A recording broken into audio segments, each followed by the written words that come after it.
రైతు సోదరులందరికీ నమస్కారం అండి। ఈరోజు మనం చీనీ లేదా బత్తాయి లేదా నిమ్మలో మనం బహార్ ట్రీట్మెంట్ అంటారండి। అంటే చెట్లు మనం వాడు ఎలా పెట్టాలి, అలాగే వాడు వచ్చాయని మనం ఎలా తెలుసుకోవాలి చీనీలో అనే విషయాలపై పూర్తిగా తెలుసుకుందాం। మీరు వీడియోని ఎక్కడ స్కిప్ చేయొద్దండి। ప్రతి ఒక్క చీనీ రైతుకు ఈ వీడియోని షేర్ చేస్తారని కోరుకుంటున్నాను। అలాగే ఈరోజు మనం వాడు ఎలా పెట్టాలి, వాడు వచ్చినాయని ఎలా తెలుస్తుంది మన చెట్లు, మనం చాలా మంది రైతులు చేసే తప్పుదాలు ఏమేమి ఉన్నాయి వాడి విషయంలో అనే విషయాలపై పూర్తిగా మీకు చెప్తానండి। వీడియోని ఎక్కడ స్కిప్ చేయవద్దు। అలాగే మీకు వీడియో నచ్చినట్లయితే ప్లీజ్ లైక్, షేర్, సబ్స్క్రైబ్ అండి। చాలా మంది కొత్త ప్రాంతాల్లో వాళ్ళైతే బహార్ ట్రీట్మెంట్ అంటారు, కొంతమంది అయితే వాడు పెట్టడం లేదా వాడు కట్టడం అంటారు, లేదా ఎండ కట్టడం అంటారు। ఓకే, ఈ వాడు అనేది ఎందుకు మనకు చీనీలో ఎక్కువ ప్రధానమైనది ఎందుకంటే ఈ వాడు వలన మనం పూత రావడానికి, అలాగే మంచి పూత రావడానికి, అధిక దిగుబడి రావడానికి ఇది ముఖ్య కారణం అనేది వాడు పెట్టడం అండి।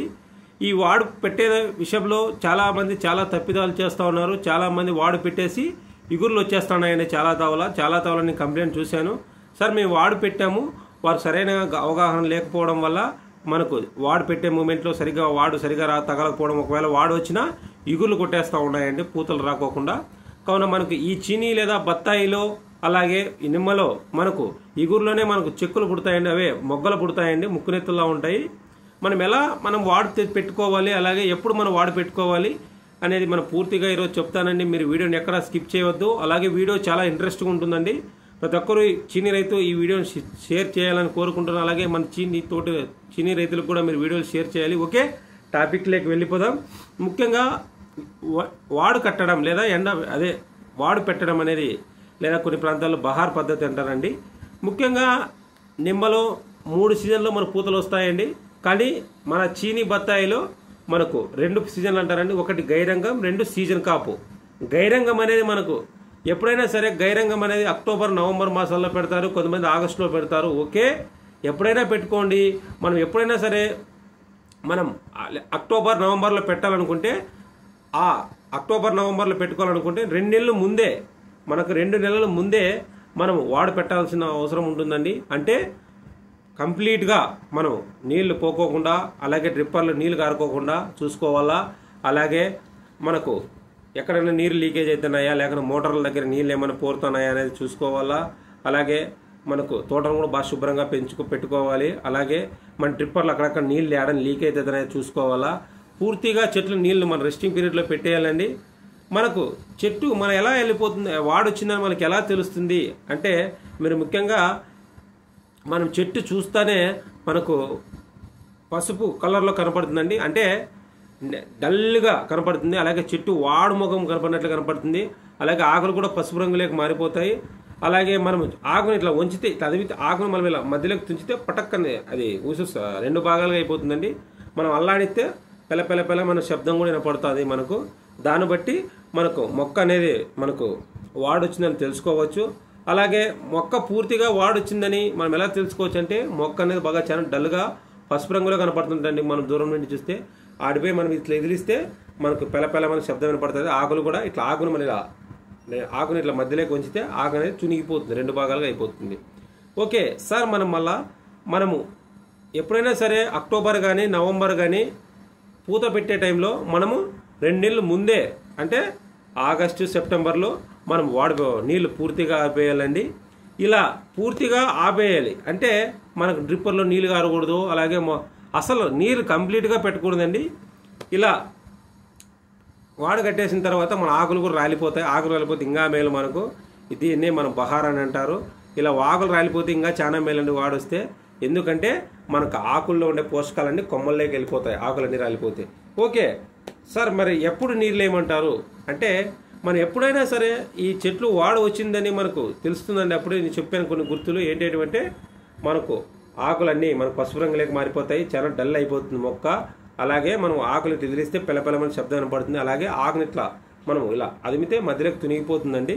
దీనివల్ల మనకు చెట్టు బాగా వాడొచ్చిందని తెలుస్తుంది।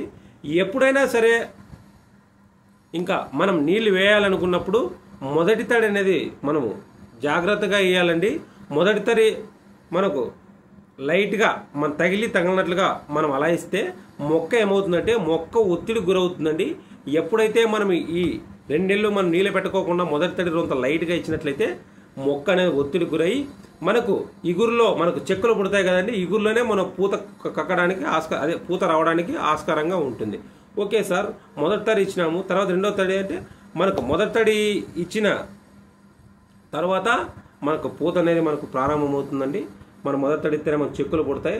అప్పుడు మనం ఏమేమి మందులు స్ప్రే చేయాలా అనేది విషయాలకు పూర్తిగా మనం తెలుసుకుందాం. ఓకే సార్, దాని ముందు ఏమైనా ఎరువులు పెట్టుకోవాలని చాలా మంది అడుగుతున్నారండి. ఎరువులు అయితే కంపల్సరీ పెట్టుకోవాలండి. మనం వాడి పెట్టేసిన తర్వాత ఇంకా నీళ్ళు వేసే ఒక 10 రోజులు 15 రోజుల ముందు లేదా 20 రోజుల ముందు మనము పశువుల ఎరువు, అలాగే ఒక 10 రోజుల ముందు మన కాంప్లెక్స్ ఎరువులు ఏమేమంటే మనకి F4 ఫార్ములా గ్రాన్యూల్స్ దొరుకుతాయి, తర్వాత ఇండి రూట్స్ సిట్రస్ స్పెషల్ దొరుకుతాయి. అలాగే కాంప్లెక్స్లు వచ్చి మనకి ఏదైనా కానీ ఒకటి 14, 30, 14 కానీ 10, 26 కానీ అది వేసుకోవచ్చు. తర్వాత CMS వేసుకోవాలా. అలాగే మనకు ఇండి రూట్స్ గ్రాన్యూల్స్ దొరుకుతాయండి, మనకు సిట్రస్ స్పెషల్ గ్రాన్యూల్స్ దొరుకుతాయి. అలాగే దాంట్లోకి 4G గుళికలు కానీ 3G గుళికలు కానీ కార్బోఫిరాన్ గుళికలు కూడా మనం వేసుకోవాలా. అలా ఎరువులు వేసిన తర్వాత నీరు మనం పెట్టేసింది చెప్పాను కదండి, మొదటి తడి అనేది లైట్గా వేయాలా. రెండో తడి వేస్తే మనకు కంప్లీట్గా మొక్క అనేది ఒత్తిడి గురయ్యి మనకు పూతలు చెక్కులు పుడతాయి కదండి మనకి ఊర్లో. ఆ చెక్కులు పుట్టేసి మన చెక్కులోనే మనకి ఊర్లోనే మనకు మొగ్గల్లా చిన్నగా చుక్కలు మనకు కనపడుతుంటాయండి మనకి పూతలు. ఇలా వచ్చింది సార్, మనం ఏమేమి మందులు స్ప్రే చేయాలా? ఈ చెక్కులు మనకు వచ్చిన తర్వాత మనకు నీరు కూడా మనం కంప్లీట్గా మొదటి తడే అండి మనం లైట్గా వేయాలి. తర్వాత రెండో రోజు నుంచి నీళ్ళు కంప్లీట్గా వేయాలా. తర్వాత మనము ఫర్టిగేషన్ ఏమేమి వేయాలా ఆ నీళ్ళు ఇడిచేటప్పుడు రెండో రోజు అంటే ముఖ్యంగా మనకు దొరుకుతుందండి హైబ్రిక్స్ అనేది మార్కెట్లో దొరుకుతుంది. ఎకరాకు మనం 500 ml డ్రిప్లో వదులుకోవచ్చు. అలాగే మీకు నైట్రోబంజిన్ దొరుకుతుందండి మార్కెట్లో, అది కూడా మనము 500 ml మనకు వదులుకుంటే సరిపోతుంది. అలాగే ఈ చెప్పిన డోస్ మనం 200 లీటర్లో మనం కలుపుకొని ఎకరాకు మనకు 180 నుంచి 200 లీటర్ల డ్రమ్లో కలిపేసి మనం వదులుకుంటే మొక్క ఏజ్ని బట్టి మనం నీళ్ళు వదలాలండి. కొన్నిసార్లు మనకు 30 నుంచి 40 లీటర్లు అవసరమైతే మనం అంతవరకు మనం నీళ్ళు వదులుకోవాలని చెప్పిన డోసులు. అలాగే మనం ఫస్ట్ స్ప్రే ఏం చేయాలో చాలామంది రైతులు చేసే తప్పు ఇదేనండి, మనకి ఇగురులు వచ్చేసిన తర్వాత పూత మందు చేస్తారు. మన చెక్కులు ఉన్నప్పుడే మనం పూత మందు స్ప్రే చేయాలండి. ఒకటి చెప్తాను, పూత మందు గుర్తుపెట్టుకోండి, బీటీ గోల్డ్ మనకు మార్కెట్లో దొరుకుతుందని. బీటీ గోల్డ్ 0.5 ml లీటర్ నీటికి, అలాగే దాంట్లో జిబ్బర్లిక్ యాసిడ్ 0.05% మనకు 0.5 ml లీటర్ నీటికి. అలాగే దాంట్లోకి ఒక పురుగు మందు ఏదైనా కానీ ప్యూరోకాన్ కానీ ప్రెబనోపాస్ కానీ, మనం ఎందుకు ప్రెబనోపాస్ కలుపుకోమంటున్నామంటే మనకు అప్పుడు ఇగురులు వచ్చే టైంలో మనకు కంపల్సరీ జీడ కానీ లీఫ్ మైనర్ కానీ అలాగే ఏదైనా త్రిప్స్ కానీ ఏదైనా దోమ కానీ ఏది ఉన్నా కూడా చీమలు తినుకోకుండా మనకు ఆస్కారంగా ఉంటుంది. తర్వాత నైట్రోబెంజిన్ మనం ఆప్షన్గా వేసుకోవచ్చు, ఎందుకంటే బీటీ గోల్డ్లో మనకు అన్నీ ఉంటాయి. బీటీ గోల్డ్ లేక ఒక ఇన్సెక్టిసైడు, అలాగే ప్రెపనోపాస్. ఇన్సెక్టిసైడ్లో మనం ప్రెపనోపాస్ వేసుకోవచ్చు. తర్వాత చాలామంది ఇమిడా కూడా వేసుకుంటారండి, వేసుకోవచ్చు. బట్ ఏమంటే ఇమిడా తక్కువ వేసుకోండి 0.5 ml లీటర్ నీటికి. అలాగే దాంట్లోకి జిబ్బర్లిక్ యాసిడ్ కాంబినేషన్తో మనం స్ప్రే చేసుకుంటే మన పూర్తిగా మన పూత నిండుగా రావడానికి ఆస్కారంగా ఉంటుంది. తర్వాత డ్రిప్లో ఏమొదలాలి, తర్వాత మనం హైబ్రిక్స్ వదులుకోవచ్చు.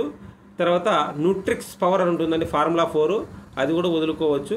తర్వాత ఈ పూత మనకు మొగ్గత వచ్చిన తర్వాత మళ్ళీ మనము ఇంకో స్ప్రే చేసుకోవచ్చు అండి. ఏంటంటే ఇప్పుడు మనం ప్రెబనోపాస్ చేసుకున్నాం కదండి ఫస్ట్ స్ప్రేలో, ఇప్పుడు రెండో స్ప్రేలో ఏం చేసుకోవాలా మనం ప్రొపెక్స్ సైపర్ అంటారు కంటే సైపర్ వేసుకోవద్దు. ప్రొపెక్స్ సైపర్ మనం స్ప్రే చేసుకోవద్దు. సైపర్ మందులు ఎందుకంటే పూత టైంలో మనము స్ప్రే చేసుకోకూడదు. మనం ఏం స్ప్రే చేసుకోవాలా అంటే మనకు బెటాసైఫ్లోత్రిన్ ప్లస్ ఇమిడాక్లోపిరాన్ వస్తుందండి. సోలోమాన్ మనం 1 ml లీటర్ నీటికి. అలాగే దాంట్లోకి మనకు హైబ్రిక్స్ చేసుకొని దాంట్లోకి ఒక ఫంగిసైడ్ ఏదైనా కానీ శాప్ కానీ బావిస్టన్ కానీ రోకో కానీ మన కాంబినేషన్తో కలిపి స్ప్రే చేసుకుంటే అప్పుడు మనకు పూత దశలో వచ్చే ఏమైనా కానీ కుళ్ళు కానీ అలాగే మొగ్గ కుళ్ళు కానీ ఊర్లో ఏమైనా కుళ్ళు వచ్చినా కూడా పూర్తిగా నివారించడానికి ఆస్కారంగా ఉంటుంది. అప్పుడు మనం డ్రిప్ ఏం వదులుకోవాలా, మనం ఇప్పుడు హైబ్రిక్స్ అయిపోయింది కదండి, ఇప్పుడు మనకు మార్కెట్లో దొరుకుతాయండి. ఒకటి F4 లిక్విడ్లు వస్తాయి, humic fulvic amino acid combination ఎకరాకు 500 ml ఇడుచుకుంటే సరిపోతుంది.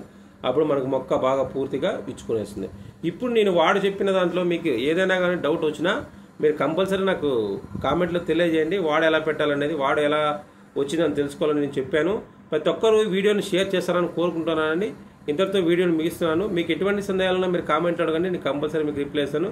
Please like, share, subscribe. Thank you.